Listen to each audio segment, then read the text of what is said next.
Next up on the main card, we have a women's bantamweight bout. We have Kayla Harrison up against Ketlen Phenomenal Vieira. Now, Vieira is 3-5 in her last five bouts, coming off of a win to Pani Kianzad via unanimous decision. Harrison, on the other side, is 4-5, where she last beat Holly Holm via rear naked choke. For me, the pick is gonna be Harrison. I think her her significant advantage in judo and wrestling will prove to be too much. She's a monster. She's gonna, dominate, in my opinion, Ketlen Vieira. Now, Vieira is also a grappler. She likes to grapple, but I think up against an opponent like Harrison, she's gonna be outmatched. And for that sole reason, I'm gonna go with Harrison. She's the -800 favorite. The UFC likes her. Fans like her. She's a gold medalist. I think she's gonna demonstrate how good she is in this fight and pull out a victory. Who do you got, brother? The fact that first and foremost, I think this is the first high, right? The first high conviction bet, if I'm not mistaken. I would say for me, it's high. Hmm. Yeah, for me it's gonna be high too. I got to go with Kayla. I'm not looking to degen and do Vieira. I'm sorry, I'm not gonna play that game. I just Kayla is the future, the uncrowned queen. Her only loss have been to Pacheco, and Pacheco's been killing it. But champ, let's remind you of something. She probably faced Pacheco maybe 2 to 3 times.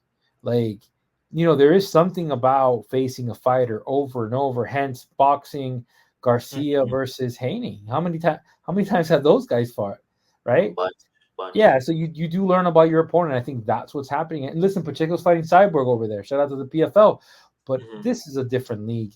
Kayla 155er going down again to 135, looking lean, looking big.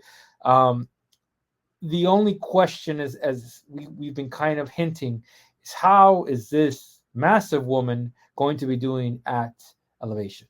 That's champ. She has a lot of muscles, champ, and Well, that's the if concern with a lot of fighters on this card, right? Is the muscle mass with the elevation. Are they going to be able to handle the cardio and endure those 5 rounds, those 5 minute rounds? yeah, I mean, look, and I mean, how does Kaylin win this? That's the real question. I mean, you can't. It's just hard because I can't even tell you how. Like what? Just keep her at bay with her distance, knowing that Kayla's going to try to go for a judo, like her clinch, judo Mm. throw, dominant, um, and her striking has gotten better. So I got to say, champ, we're going with the finish with this one. I would, Hmm. yeah, I'm going with the finish with this one, champ. She finishes. You think she's going to finish her? You think she's going to Yeah, KO she or finishes. submit? Um, I'll I think submission. I think submission. She gets it done. Yeah, and this is essentially the number one contender fight right here. 3 versus 2. This is an Well, important for fight for the division. for This is Harris. well, yeah, because Vieira's number 2. Yeah, so Yeah, but and but, then but you're right. and then and then Pena's fighting the champion. So this is the number one contender fight, in my opinion, But right? you're right. If she beats Hmm. Harrison, she the UFC will definitely give Of her a course, title I shot. think next up, if Harrison or whoever wins this fight, in my opinion, is going to get a title shot next. And you bet your ass Harrison's licking her lips to go up against Pennington, right? She wants to. We'll get into that later. We'll get into that later.